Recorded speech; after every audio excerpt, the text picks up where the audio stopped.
Esta no es solo la historia de una venganza, es la crónica sombría de cómo la justicia, negada por Dios y los hombres, fue finalmente administrada con cal y piedra.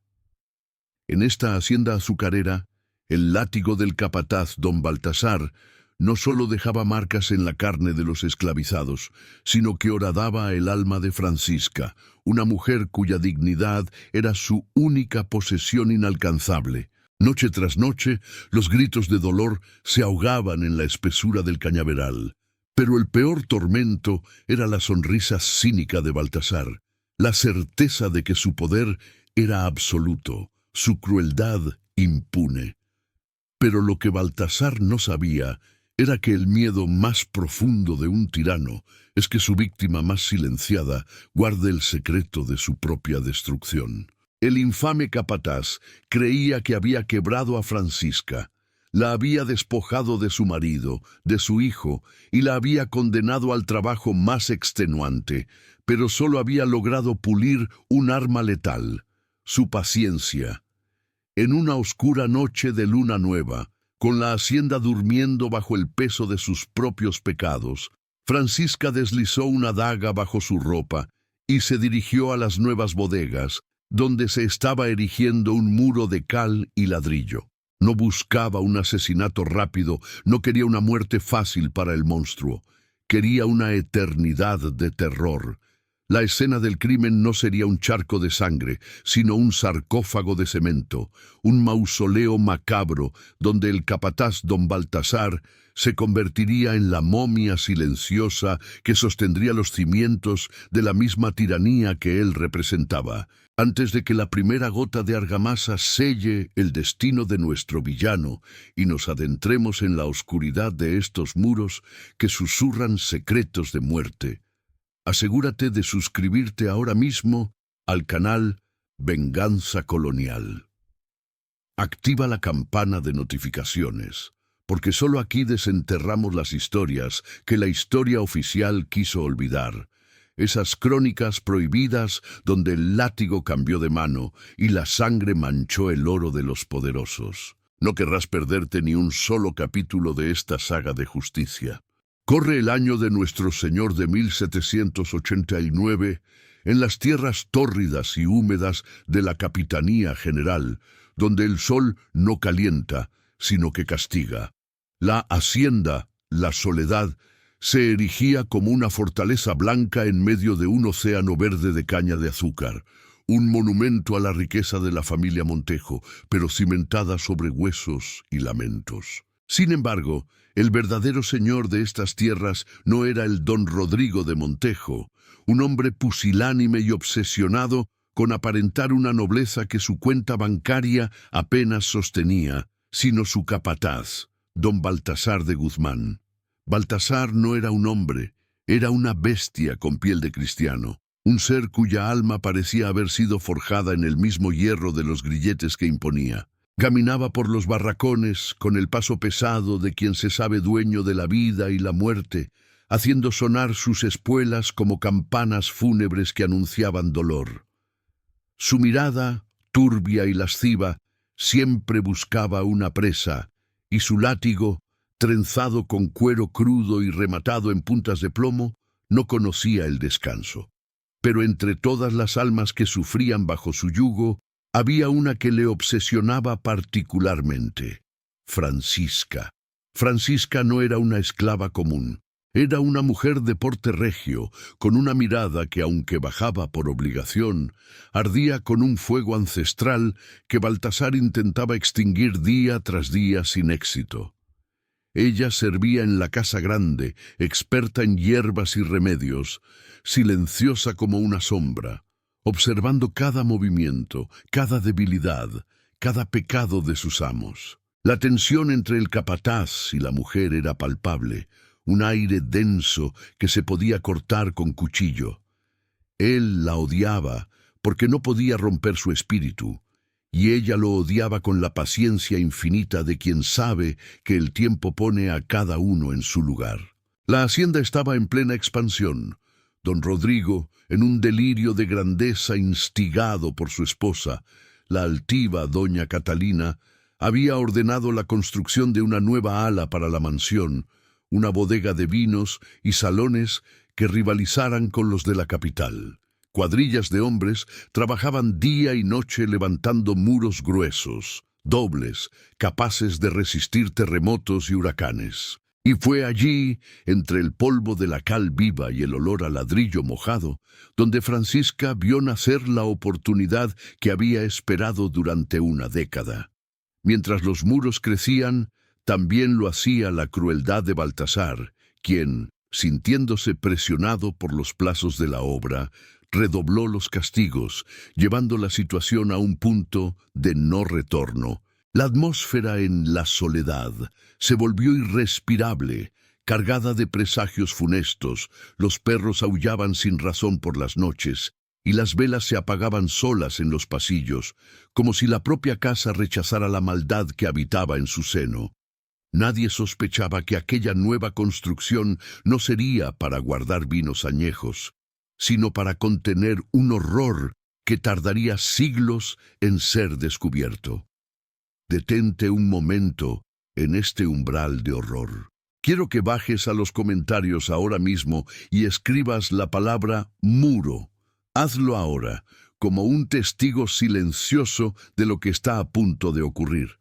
Quiero saber cuántos de ustedes tienen el valor de acompañar a Francisca hasta el final.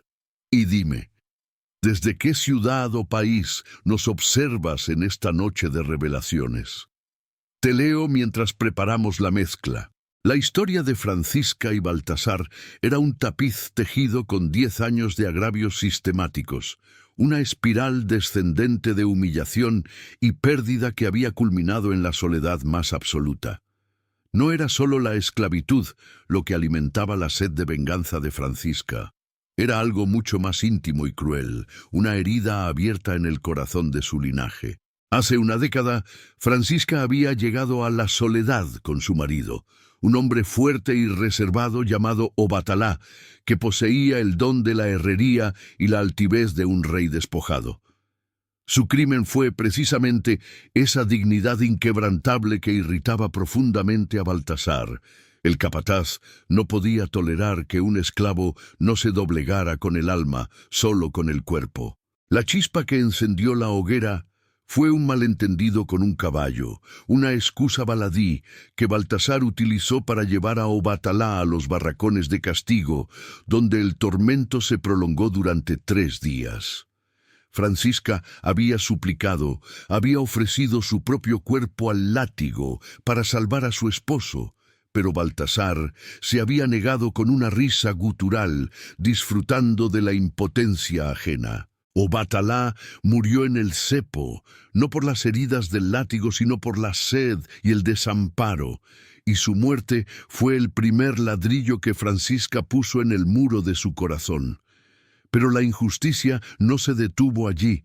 Francisca y Obatalá tenían un hijo, un niño de apenas 2 años, llamado Icalú, que era la viva imagen de la esperanza. A los pocos meses de la muerte de Obatalá, y bajo el pretexto de que Francisca no podía atender sus tareas en la casa grande mientras cuidaba al niño, Baltasar se lo arrebató.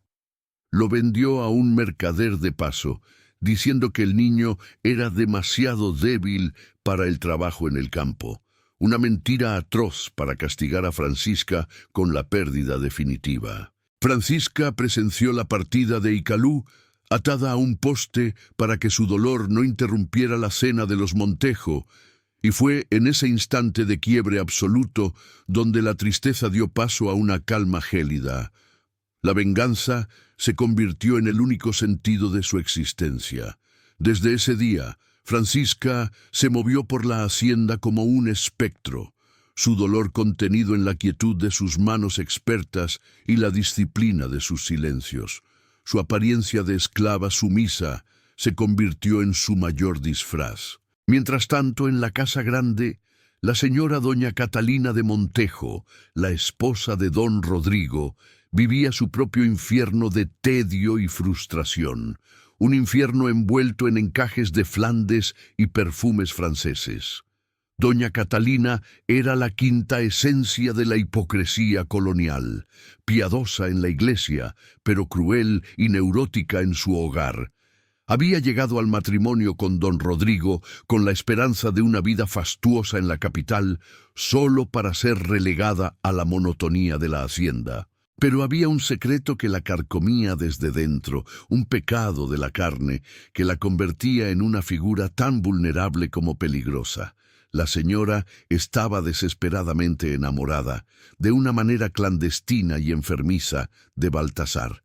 Sí, el brutal capataz, el hombre cuya crueldad era un hedor en toda la comarca, era también el amante secreto de la señora, un romance prohibido que se consumaba en la oscuridad de los establos o en el polvoriento desván de la casa principal. Esta pasión pervertida dotaba a Baltasar de un poder que trascendía su posición.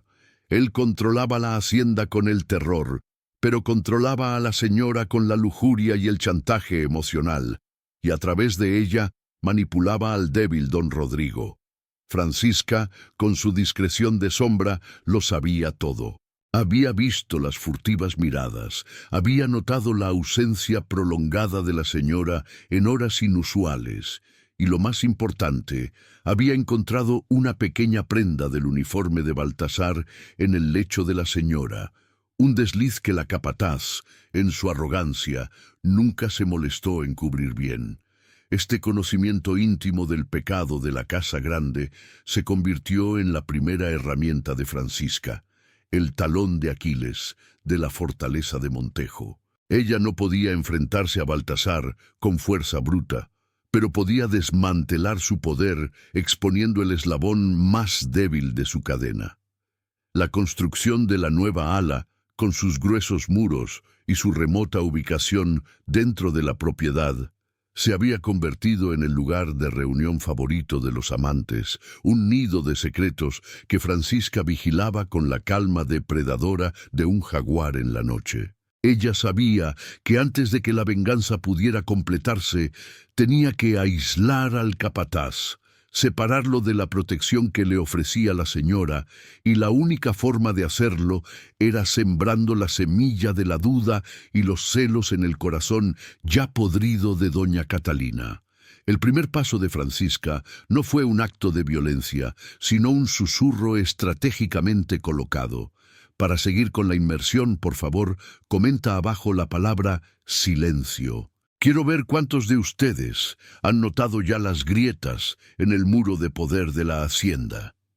La calma con la que Francisca observaba los movimientos de la hacienda no era inacción, sino la meticulosa preparación de un cazador. Había comprendido que la señora doña Catalina era la llave para desarmar a Baltasar. La pasión de Catalina por el capataz era una espada de doble filo. Le daba poder a Baltasar sobre ella, pero también la hacía terriblemente vulnerable a los celos y la paranoia. Francisca decidió explotar esta neurosis con una precisión quirúrgica que solo una década de odio paciente puede otorgar. El primer paso fue desatar la sombra de otra mujer sobre el capataz, una sombra que debía ser tan real como imaginable. Francisca trabajaba en la lavandería de la casa grande.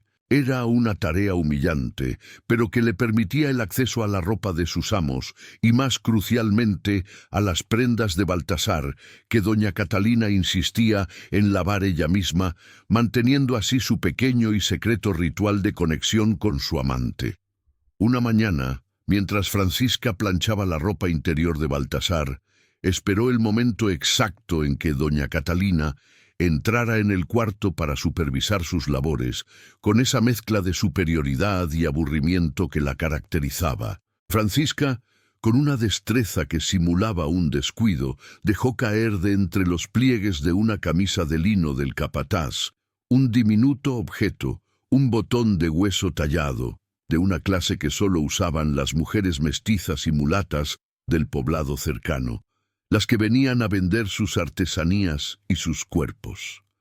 La señora, con su vista de águila entrenada para detectar infidelidades y deslices, Lo vio de inmediato. Sus ojos se fijaron en el pequeño hueso blanco sobre el lino oscuro, y el aliento se le cortó en el pecho. Francisca no dijo una palabra.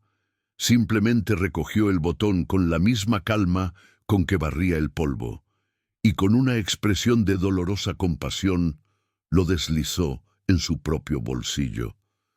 El silencio que siguió fue más ruidoso que cualquier grito. Doña Catalina, incapaz de preguntar directamente por temor a revelar su propio pecado, solo pudo balbucear una orden sin sentido, sus manos temblándole visiblemente.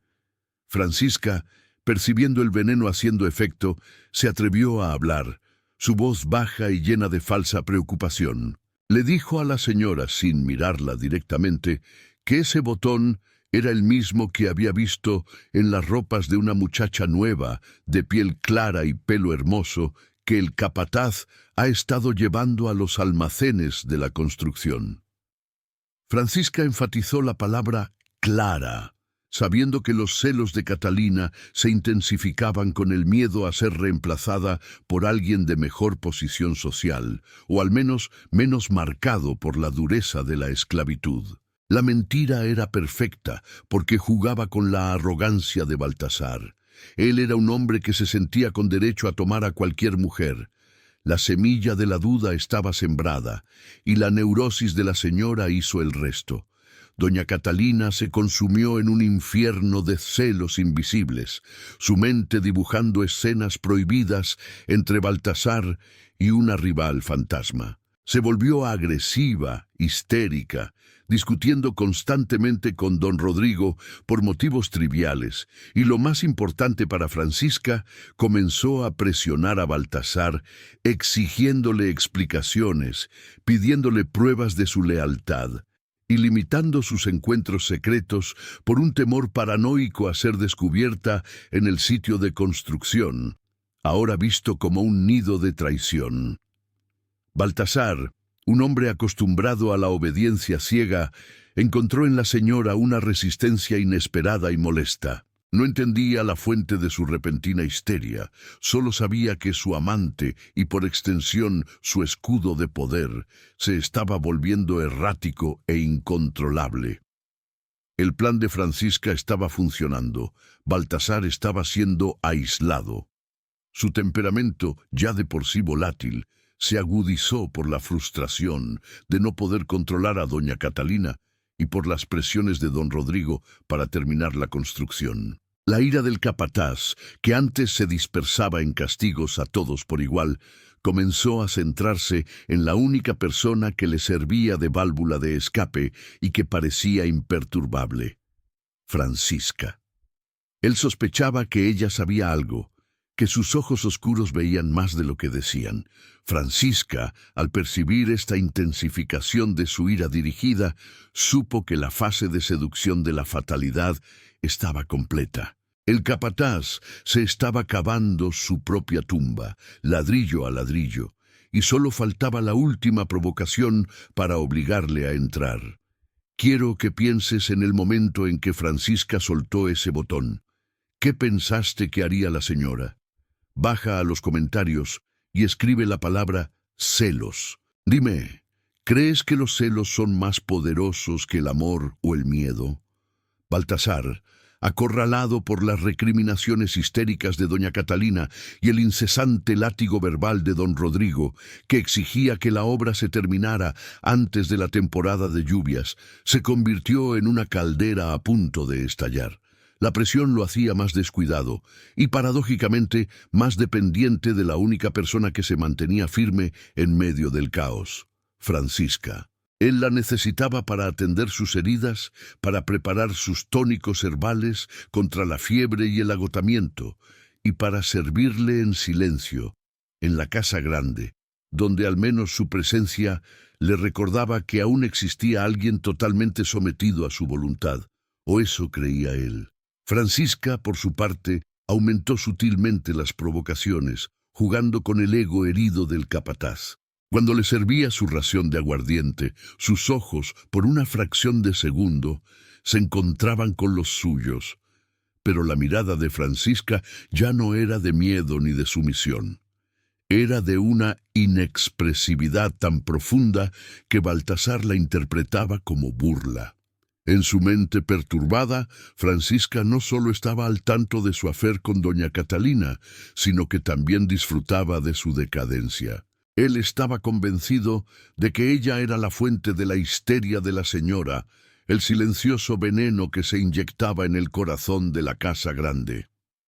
Esta sospecha se convirtió en una certeza obsesiva y decidió que Francisca debía ser castigada de una forma tan definitiva que sirviera de escarmiento eterno para el resto de los esclavizados. Baltasar sabía que Francisca no le temía al látigo ni al dolor físico. Su espíritu había sido templado por pérdidas demasiado grandes para ser quebradas por la carne. Así que el capataz planeó un tormento que iría directamente al núcleo de su trauma. Una tarde, llamó a Francisca a los establos, lejos de la vigilancia de la casa principal, un lugar que olía a sudor, heno y secretos inconfesables. Allí, Baltasar no la azotó. En su lugar, le mostró una pequeña caja de madera elaboradamente tallada que Francisca reconoció con un escalofrío que le heló la sangre en las venas. Era la caja que Obatalá, su marido muerto, había tallado con sus propias manos para guardar las pocas pertenencias de su hijo y Calú. Baltasar había guardado el objeto no por sentimentalismo, sino como un trofeo macabro de su poder destructivo. El capataz abrió la caja y sacó un pequeño amuleto de hueso que Obatalá había hecho para Icalú, un recuerdo que Francisca creía perdido para siempre. Baltasar lo sostuvo entre el pulgar y el índice, y con una sonrisa que era la encarnación de la maldad, no se lo devolvió. En cambio, lo arrojó al suelo y lo aplastó con el talón de su bota pesada, haciendo crujir el hueso en la tierra. Mientras el capataz disfrutaba del crujido, Francisca sintió que la última barrera de contención se rompía. En lugar de gritar o llorar, que era lo que Baltasar esperaba, ella se inclinó lentamente, recogió los fragmentos y con una voz baja y espectral susurró una sola frase que no era una súplica, sino una condena. No sabrás lo que te espera hasta que lo sientas en tus propios pulmones, capataz. Esta amenaza velada, dicha con una frialdad sobrenatural, no asustó a Baltasar. Por el contrario, la tomó como la confirmación de su victoria final. Creyó que había destruido lo último que le quedaba de humanidad a Francisca y que ahora, rota por dentro, haría cualquier cosa por un poco de piedad. Fue en ese momento de triunfo ciego que Francisca ofreció la carnada final, el cebo que lo llevaría directamente al muro. Ella le dijo, con una expresión de resignación total, que había descubierto un pequeño tesoro en los cimientos de la nueva bodega, una bolsa de monedas de plata antiguas que los constructores habían olvidado o escondido, y que ella se lo entregaría a él, solo a él, a cambio de que le permitiera enterrar con decencia los fragmentos del amuleto. Francisca sabía que la codicia de Baltasar era tan grande como su crueldad. Él no podía resistir la oportunidad de un robo rápido y limpio, y mucho menos si venía de una esclava que ahora creía humillada hasta el tuétano. Le prometió a Baltasar que irían solos, al anochecer, al sector más recóndito de la construcción, donde la doble pared aún no estaba cerrada y donde los gritos no alcanzarían a la casa grande. Ahora quiero que te detengas y pienses. Si Francisca hubiera gritado o llorado, ¿Baltasar hubiera caído en la trampa? ¿Crees que la calma es la mayor arma de un vengador? Comenta la palabra crujido en honor al amuleto roto, el sacrificio final de Francisca para alimentar su venganza. La noche cayó sobre la hacienda La Soledad con la pesadez de una mortaja de terciopelo. La luna, en su fase menguante, apenas ofrecía una luz espectral, perfecta para que los secretos se movieran sin ser vistos. Francisca había pasado el resto del día preparando meticulosamente la escena. La nueva ala de construcción estaba en un estado intermedio. El exterior de los muros estaba casi terminado, pero en el interior, en el sector que sería la futura bodega de vinos, las paredes dobles de ladrillo de barro y cal apenas estaban a medio erigir. Este diseño de doble pared, destinado a mantener una temperatura constante para el vino, se convertiría ahora en una cámara funeraria perfecta. Francisca no era solo una sanadora. También había sido forzada a ayudar en la construcción en los momentos de mayor urgencia y había aprendido la mezcla exacta de la argamasa, la proporción de arena y cal que garantizaba una solidificación rápida. Se aseguró de que cerca del lugar elegido, el más oscuro y alejado de las ventanas de la casa grande, hubiera un cubo grande con una mezcla de cal y agua ya preparada, esperando solo los ladrillos para sellar su contenido. El olor a cal viva era acre y penetrante, mezclándose con el dulzón aroma de la fermentación de la melaza, creando un aire denso y nauseabundo. Francisca se encontró con Baltasar a la hora convenida, bajo la sombra de un viejo mango centenario que marcaba la linde de la construcción. El capataz estaba impaciente, su rostro marcado por la tensión y la codicia. Vestía su acostumbrado traje de montar, y su revólver, un arma moderna y ostentosa que usaba como símbolo de su poder, estaba enfundado en su cadera. Él la había desarmado de cualquier herramienta evidente antes de salir, pero ignoraba la daga que Francisca llevaba oculta y atada a su muslo, disimulada bajo los pliegues de su falda.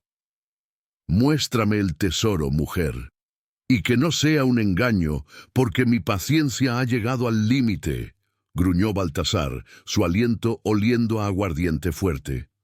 Francisca mantuvo la calma. Su expresión de sumisión era tan perfecta que casi parecía genuina. Ella lo guió a través del laberinto de maderas y sacos de arena hasta llegar al rincón más recóndito de la bodega. Había una gran abertura en el muro interior, una sección que los obreros habían dejado para instalar un nicho de ventilación, pero que Francisca había ensanchado sutilmente. «Está allí dentro, capataz», susurró Francisca, señalando la abertura en el muro.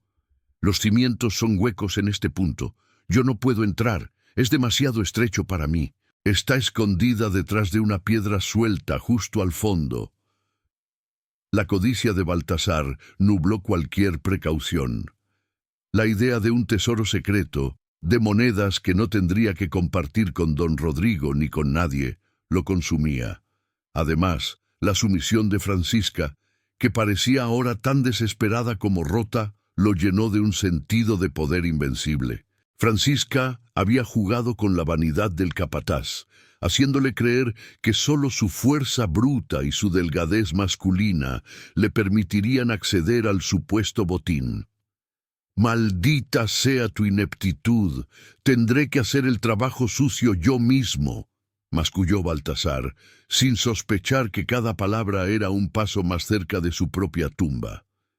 Dejó a un lado su chaqueta y se quitó el revólver, enfundándolo en el cinturón que dejó colgado en una viga cercana, un acto de arrogante confianza. No quería que el arma estorbara su maniobra, y Francisca observó esta rendición de su única ventaja con una quietud interna triunfante. El capataz se arrodilló, se arrastró por la abertura estrecha, desapareciendo de la vista en el hueco oscuro del muro. En ese momento, Francisca sabía que la puerta de su venganza se había cerrado. Lo único que quedaba era el silencio del encierro. Comenta la palabra arrogancia. ¿Crees que la confianza excesiva de Baltasar en su poder fue lo que realmente lo condenó? Quiero saber qué emoción te provoca la ceguera de este hombre. El sonido de Baltasar arrastrándose y maldiciendo dentro del estrecho hueco de la doble pared era la única música en aquella noche. Francisca escuchaba el traqueteo de las piedras y la tierra, mientras el capataz buscaba el inexistente tesoro, completamente absorbido por su codicia. Ella esperó pacientemente, su corazón latiendo con una cadencia helada y precisa. En el momento en que escuchó el jadeo de Baltasar al fondo, al darse cuenta de que no había ninguna bolsa de monedas, y antes de que pudiera retroceder, Francisca se movió. Su primera acción fue rápida y decisiva. Desenvainó la daga oculta de su muslo. No atacó a Baltasar directamente, sino que se lanzó sobre la viga cercana, donde el capataz había dejado su cinturón con el revólver. Cortó el cuero con un tajo limpio y arrojó el arma a la oscuridad del cañaveral, eliminando la posibilidad de que él disparara desde el interior del muro. Baltasar, al escuchar el ruido y darse cuenta de la trampa, soltó un rugido de rabia.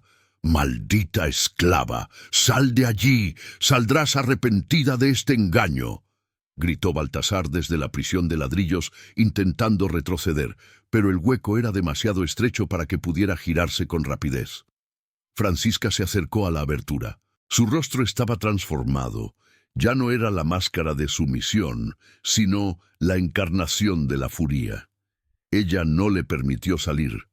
Utilizando un madero pesado que había dejado estratégicamente cerca, lo encajó de manera oblicua contra el pecho del capataz, justo en el borde de la abertura, inmovilizándolo. Baltasar luchó con una fuerza desesperada, sus manos saliendo a tientas del hueco, arañando la nada. Francisca, con una fuerza que le venía de los 10 años de dolor acumulado, sostuvo el madero con una determinación inamovible. «Tu tesoro, capataz, es lo que te ganaste», siseó Francisca, su voz apenas un murmullo que se clavaba como hielo. «Es la soledad y la oscuridad que le diste a mi hijo. Es el silencio que le diste a mi esposo». El pánico se apoderó de Baltasar.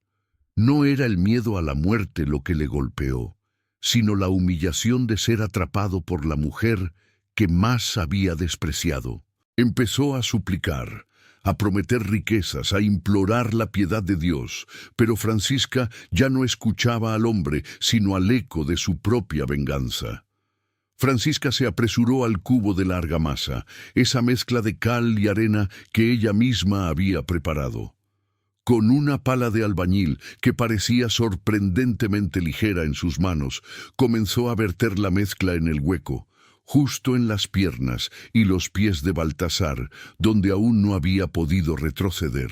El material era pesado y frío, y comenzó a endurecerse casi instantáneamente debido a la proporción precisa de cal. Baltasar soltó un grito estrangulado de horror, no tanto por el dolor, sino por la terrible comprensión de su destino. Intentó sacar sus piernas, pero el peso del mortero mojado era inmenso y el espacio no le permitía ninguna palanca. Francisca no se detuvo. Ladrillo a ladrillo, con una habilidad macabra, comenzó a cerrar la abertura. Cada ladrillo era colocado con una lentitud deliberada, sellando el cuerpo del capataz dentro del muro. Primero los pies, luego las piernas, subiendo hacia el torso. Francisca se aseguró de dejar una pequeña abertura a la altura del rostro de Baltasar, no por piedad, sino para que la agonía fuera prolongada y mental. Cuando el muro ya cubría su cintura, Francisca se acercó y sin decir una palabra, le metió en la boca un puñado de tierra y trapos para ahogar sus gritos, sellándolo en un silencio forzado. El capataz, ahora completamente inmovilizado y amordazado dentro del muro, solo podía emitir sonidos guturales de puro terror, sus ojos desencajados y llenos de lágrimas, viendo cómo Francisca colocaba los ladrillos finales que cubrían su pecho. El capataz no estaba muriendo de forma inmediata, estaba siendo enterrado vivo en la base de la misma estructura que representaba su poder. Su mausoleo era el corazón de la hacienda. Quiero que te preguntes, si tuvieras 10 años de dolor y una oportunidad, ¿hubieras optado por la muerte rápida o por el castigo lento y poético? Comenta la palabra cemento. Quiero sentir el peso de esta decisión en los comentarios. El trabajo de Francisca fue rápido y profesional, realizado con la pericia de un albañil, pero con la frialdad de un verdugo. A la media hora, el cuerpo de Baltasar estaba casi completamente sellado dentro del nicho oscuro y húmedo, atrapado entre las dos paredes. Solo una pequeña abertura a la altura de su cabeza quedaba sin sellar por completo. Francisca colocó una tablilla temporal allí para que el capataz aún pudiera respirar el aire viciado de la construcción, pero sin que sus gritos amordazados pudieran viajar más allá del hueco. Lo que Francisca buscaba no era asfixia, sino una muerte prolongada por inanición y el terror de la inmovilidad. Ella se sentó en un saco de cal justo frente al pequeño hueco por donde los ojos de Baltasar, inyectados en sangre y llenos de lágrimas, podían verla. La expresión de Francisca era de una calma beatífica, como si estuviera presenciando un ritual sagrado. Ella no sentía ira en ese momento, solo una profunda y terrible satisfacción. El capataz intentaba moverse.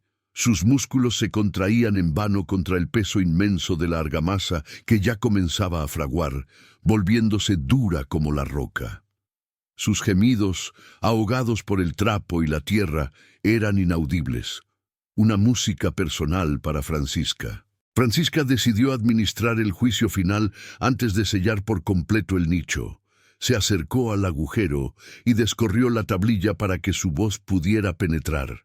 «Me miras, capataz, como si tuvieras miedo de un fantasma», susurró Francisca, su voz resonando en el hueco oscuro. «Pero no soy un fantasma, soy el eco de cada lamento que ahogaste, soy el recuerdo de mi Obatalá y de mi Icalú». Francisca procedió a desgranar cada uno de los crímenes de Baltasar, no con resentimiento, sino con la fría objetividad de un escriba. Le recordó el día exacto en que Obatalá murió de sed, y cómo él se había reído al ver su agonía. Le describió la desesperación de su hijo al ser arrancado de sus brazos. Francisca sabía que la verdadera tortura para un hombre como Baltasar no era la privación de la vida, sino la total privación de su poder y la obligación de escuchar la verdad desnuda de sus actos de la boca de su víctima más silenciada. Francisca no necesitaba mentir, solo necesitaba narrar. «Crees que la justicia es lo que está escrito en los papeles del amo, ¿verdad? Crees que tu látigo es la única ley», continuó Francisca, inclinándose para que sus ojos estuvieran a la altura de los de él. «Pero esta noche, la única ley eres tú, capataz. Eres el ladrillo que sostiene este muro. Serás la verdad que la hacienda La Soledad intentará enterrar, pero que sus cimientos gritarán en silencio por el resto de los siglos. Escucha tu propio aliento, es el único sonido de tu reino ahora». Baltasar, incapaz de defenderse o de atacar, solo podía mover los ojos de un lado a otro, presa de una desesperación absoluta. El capataz entendió que su destino no era solo morir, sino ser momificado lentamente, convertido en una pieza arquitectónica, un horror oculto que la gente tocaría sin saber que bajo la cal había un tirano. Francisca le había quitado el control de la muerte. Le había impuesto la eternidad del castigo. Con un último gesto de piedad invertida, Francisca se puso de pie. «Duerme tranquilo, capataz. Mañana nadie te buscará. Doña Catalina pensará que has huido con tu nueva amante, y don Rodrigo estará demasiado ocupado contando su oro para notar tu ausencia. Serás libre del látigo que tú mismo empuñabas». Francisca tomó un cuenco lleno de la argamasa más fina y cremosa. Antes de cubrir el rostro de Baltasar, le dedicó la sonrisa más auténtica y liberadora que había mostrado en 10 años. «La venganza colonial ha terminado. Que descanses en la paz que le negaste a mi familia. Y quiero que te imagines la escena de Baltasar, vivo, inmovilizado, escuchando su propia condena. ¿Qué es peor, la muerte instantánea o el terror de la inmovilidad total? Comenta la palabra momificado. Quiero saber si el castigo poético de Francisca fue justo, Francisca, con la misma concentración que si estuviera preparando una infusión medicinal para el amo, procedió a sellar por completo el nicho. La mezcla de cal que había preparado era rica y espesa, lo que garantizaba que se fundiría perfectamente con los ladrillos circundantes, haciendo el muro indistinguible del resto de la nueva construcción. Con la pala de albañil aplicó la argamasa sobre el rostro amordazado de Baltasar, cubriendo la última abertura que conectaba al capataz con el mundo exterior. El sonido fue un siseo húmedo y pegajoso, el último sonido que Baltasar escucharía. Después, con movimientos precisos, colocó los ladrillos finales, asegurándose de que la línea de cemento fuera uniforme y limpia. En ese momento, Baltasar dejó de ser un hombre y se convirtió en una carga estructural, un secreto de cal y piedra. El olor a cal y humedad llenaba el aire, pero Francisca no se detuvo a saborear su victoria. Sabía que la venganza no terminaba con la ejecución, sino con el borrado de todas las huellas. Trabajó a la luz tenue de una linterna de aceite que había traído consigo, concentrada en restaurar la escena. Limpió meticulosamente el suelo de tierra y escombros, recogiendo cualquier fragmento de ropa o cualquier rastro de la lucha que pudiera haber quedado. Barrió la tierra y la depositó en los sacos cercanos, asegurándose de que no hubiera pisadas extrañas que condujeran al muro. Dispersó el resto de la argamasa sobrante, mezclándola con la arena y el polvo, para que pareciera simplemente un residuo de la obra. Su único error había sido haber cortado el cinturón de Baltasar para arrojar el revólver. Francisca recuperó el cinturón, manchado de tierra, y lo guardó en su delantal. El revólver de Baltasar era un problema diferente. Ella sabía que un arma desaparecida levantaría sospechas de inmediato, pero si se encontraba lejos, la conclusión más lógica de la señora sería que Baltasar había huido, llevándose el arma para defenderse en su escape con la supuesta amante, confirmando así los celos de doña Catalina.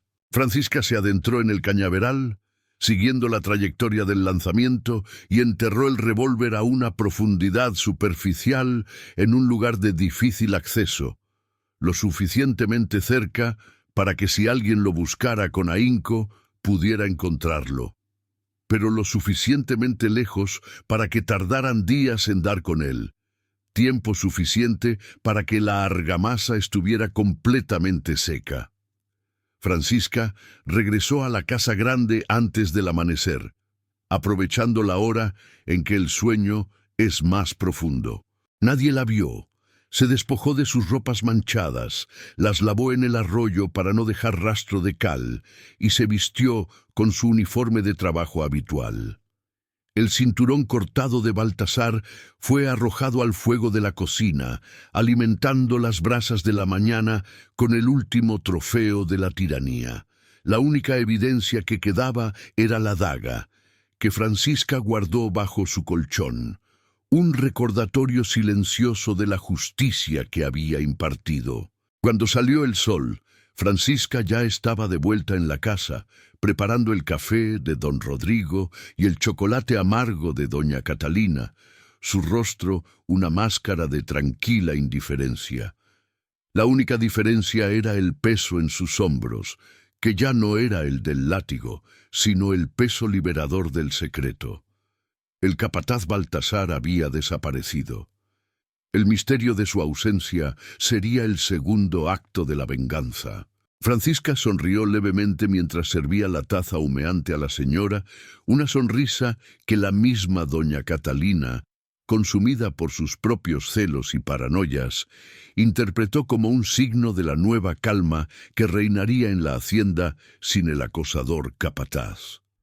La venganza colonial había sido sellada en la cal y Francisca se había ganado su paz, aunque fuera una paz cimentada en el horror. Detente un momento. Quiero que pienses en la calma de Francisca al servir el café. ¿Crees que el crimen perfecto se basa más en el autocontrol que en la planificación? Comenta la palabra secreto Y dime si crees que Francisca podrá vivir en paz con el horror que ha creado. La noticia de la ausencia de don Baltasar no se anunció con gritos, sino con el silencio. El primer indicio de su desaparición fue notado por los peones al amanecer que esperaban las órdenes del capataz. Pero Baltasar, conocido por su puntualidad draconiana al iniciar la jornada de trabajo con el sonido estridente de sus espuelas, no apareció. Don Rodrigo, más preocupado por el cumplimiento de los plazos de la construcción que por el destino de su empleado, primero se irritó por la negligencia y luego comenzó a preocuparse cuando sus llamadas quedaron sin respuesta y su dormitorio estaba vacío. La pistola de repuesto guardada en un cajón también había desaparecido, un detalle que Francisca había anticipado. Francisca, actuando como la esclava de confianza que todo lo sabe y nada comenta, esperó el momento oportuno, mientras doña Catalina, al borde del colapso histérico, se preguntaba en voz alta si el capataz había sido atacado por bandidos o si se había ahogado en el río. Francisca hizo su movimiento sutil. Con una expresión de sincera pena, Francisca mencionó, en presencia de una de las esclavas de lavandería, que era la chismosa oficial de la casa, que la noche anterior había visto al capataz saliendo de la hacienda, vestido con sus mejores ropas de viaje, y que había llevado consigo un atillo que no era el de sus ropas de trabajo. Francisca añadió, con un suspiro que sonaba a alivio por parte de la supuesta amante, que era evidente que el capataz había decidido huir de las presiones de la hacienda. Pero el golpe maestro de Francisca fue añadir un detalle crucial, que una de las muchachas del pueblo, aquella de piel clara y ojos melancólicos, que vende flores en la plaza y que se había encariñado mucho con el capataz, había desaparecido también esa misma mañana, llevándose consigo solo lo puesto. Este chisme, cuidadosamente orquestado, viajó como un incendio por toda la hacienda y llegó a oídos de doña Catalina con la fuerza de una revelación divina. Los celos de la señora, que Francisca había estado alimentando desde el incidente del botón en el bloque 2, estallaron en una furia incandescente. Para doña Catalina, la desaparición del capataz no era un misterio, sino una confirmación brutal de su traición. El capataz no la había abandonado por necesidad, sino por otra mujer, una rival de apariencia más dócil, con la que se había escapado con el poco dinero que tenía. La obsesión de la señora por la otra era tan poderosa que anuló cualquier sospecha de crimen. Ella estaba convencida de que Baltasar había huido, temiendo enfrentarse a su ira. Don Rodrigo, por su parte, al enterarse del robo de la pistola de repuesto y escuchar el rumor de la huida con una mujer, llegó a la conclusión más cómoda para un hacendado endeudado. Baltasar lo había traicionado, robado lo que pudo y huido para evitar las deudas y las responsabilidades de la construcción inconclusa. Mandar buscarlo sería una pérdida de tiempo y recursos. El alivio, por haberse librado de un capataz demasiado poderoso, pronto superó a la rabia por la traición. La versión de la huida se consolidó como la verdad oficial de la hacienda. Nadie, ni por un momento, consideró que la mujer más silenciada de la hacienda, Francisca, la que servía el café con una sonrisa insípida, pudiera ser la autora de la desaparición. ¿Por qué una esclava arriesgaría su vida por una simple venganza personal? La arrogancia de los amos los había cegado. Mientras la vida volvía a su tediosa normalidad, Francisca observaba desde la cocina cómo los obreros terminaban el revestimiento final de la nueva bodega. Vio cómo la cal se secaba, endureciéndose sobre el lugar donde Baltasar, inmovilizado y solo, cumplía su sentencia de momificación en vida. Francisca sentía un profundo y silencioso triunfo. Su venganza no solo había sido la muerte, sino la reescritura de la historia de su verdugo. Baltasar no era un mártir, sino un cobarde, un traidor a la clase dominante, que había huido por una mujer. La justicia poética era doble. El tirano estaba enterrado bajo sus propios cimientos, y su memoria pública estaba manchada de deshonra. Quiero que pienses en la reacción de doña Catalina. La verdad a veces es menos poderosa que lo que queremos creer. Comenta la palabra rumor. Y dime si crees que la señora se sentiría peor si supiera la verdad o si prefiere seguir creyendo en la traición amorosa. Pasaron las semanas. La cal del muro fraguó por completo y la nueva bodega se integró al cuerpo de la hacienda. Por dentro, el capataz Baltasar, ahora una momia cimentada en el olvido, sostenía el peso de la ambición de don Rodrigo y la neurosis de doña Catalina. El olor a putrefacción fue imperceptible, ya que el grueso muro de cal y ladrillo, diseñado para ser hermético, junto con la naturaleza de la muerte lenta por inanición y deshidratación, actuó como un proceso de momificación seca, sellando el horror. Además, Francisca, con su conocimiento de hierbas, había esparcido estratégicamente ciertos polvos aromáticos cerca de la construcción, bajo el pretexto de ahuyentar plagas, asegurándose de que cualquier posible olor fuera neutralizado por esencias naturales. Con la desaparición de Baltasar, la dinámica de poder en la hacienda se desmoronó. Don Rodrigo no encontró un capataz adecuado que pudiera manejar tanto la construcción como a la plantilla de esclavizados con la misma brutalidad eficiente de Baltasar. La situación en el campo se volvió caótica. La producción de azúcar bajó y la moral de los supervisores descendió rápidamente.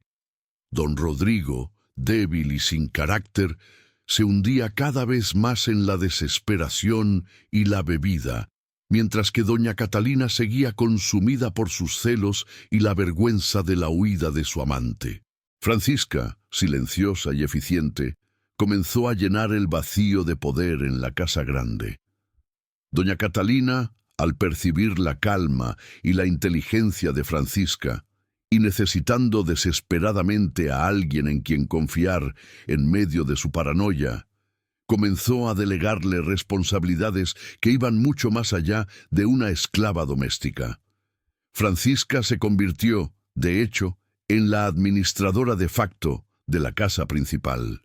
Manejaba las llaves, controlaba los inventarios y, lo más irónico de todo, supervisaba a las otras esclavas y sirvientes. Francisca era ahora la sombra más importante de la casa, la única persona que entendía los secretos y las necesidades de los amos. Francisca no abusó de su nuevo poder, por el contrario, lo usó con una discreción perfecta. Mitigó los peores excesos de crueldad hacia los otros esclavizados, no con actos abiertos de rebelión, sino con la eficiencia y el orden. Si un supervisor era demasiado cruel, Francisca se aseguraba de que ese supervisor fuera reasignado a tareas menores o que don Rodrigo, convenientemente borracho, se convenciera de despedirlo. Los esclavizados sentían este sutil cambio. El látigo seguía allí, pero la mano que controlaba su uso era ahora más justa. Francisca se había convertido en su protectora silenciosa, la esclava que había salvado a todos, aunque nadie supiera de dónde provenía su fuerza. Esta nueva posición, sin embargo, conllevaba una ironía cruel, la parte final y más amarga de su venganza. Ahora, Francisca vivía en el corazón del poder de sus amos. Dormía mejor, comía mejor y tenía menos miedo al látigo, pero su vida estaba ligada para siempre al secreto que había enterrado. Cada mañana, al pasar por la nueva bodega, Francisca sentía el muro. Sabía que detrás de esa pared pulcra y blanca, su verdugo reposaba, inmovilizado y silencioso. El muro no era solo la tumba de Baltasar, era el monumento a su propia liberación y su permanente recordatorio de la necesidad de la vigilancia. La venganza de Francisca no fue un escape a la libertad, sino un cambio de roles. Ella no pudo huir de la esclavitud física, pero había conquistado la esclavitud psicológica y había obligado al tirano a soportar su propia tiranía, atrapado en una eternidad de oscuridad y silencio, justo en el centro de su mundo. Francisca había logrado la justicia poética definitiva, la inversión total.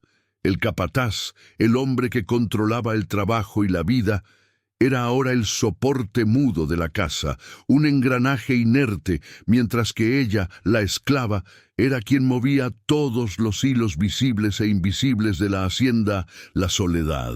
El último acto de su venganza sería asegurar que el secreto permaneciera enterrado, manteniendo así su propia paz recién adquirida.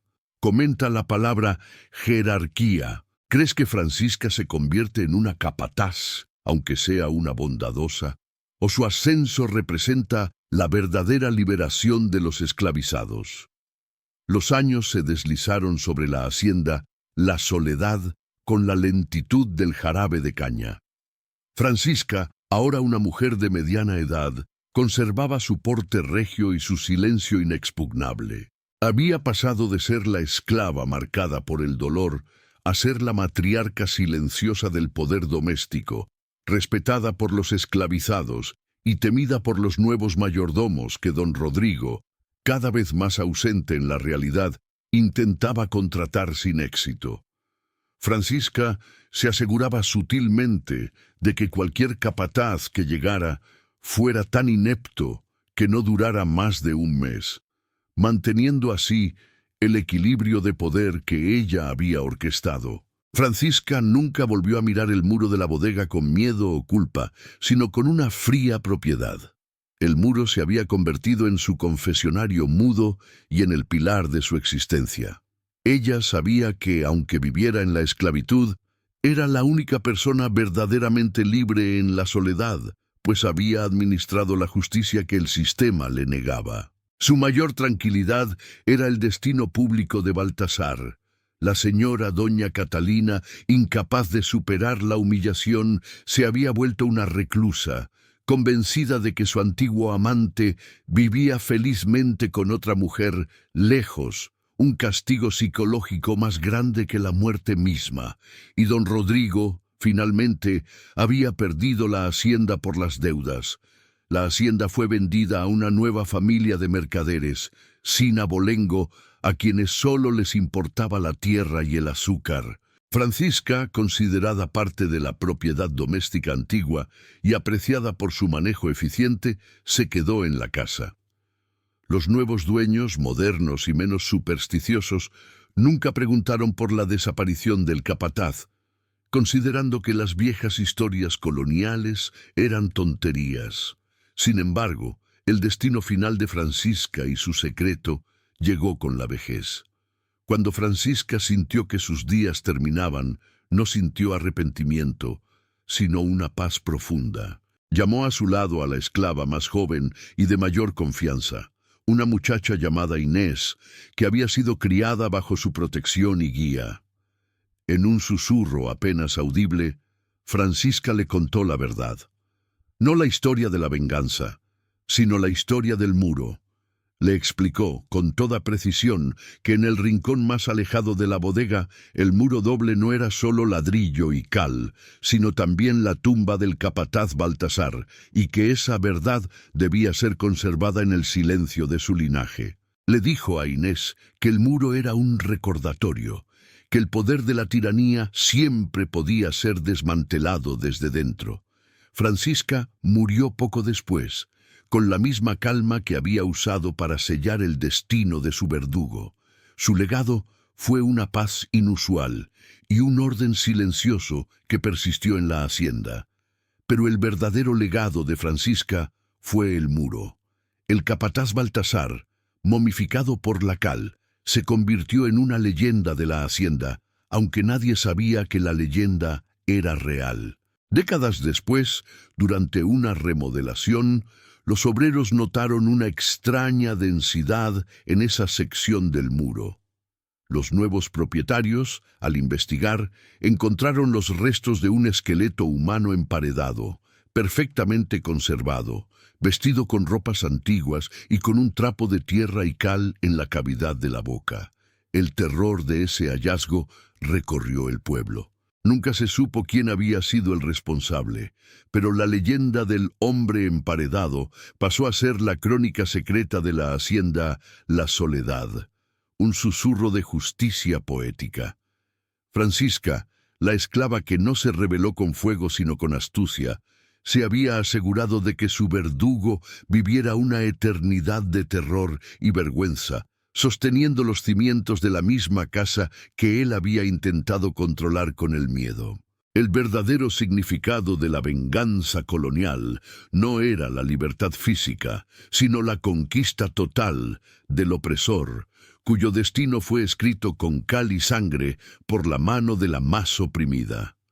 La historia de Francisca es un escalofriante recordatorio de que incluso en los rincones más oscuros de la historia, donde el látigo parecía ser la única ley, la voluntad humana para la justicia siempre encuentra un camino, aunque ese camino esté pavimentado con ladrillos y argamasa. Baltasar, el monstruo que lo perdió todo por su propia arrogancia y codicia, se convirtió en una leyenda anónima, en un fantasma literal que sostiene la estructura de la tiranía que él mismo encarnaba.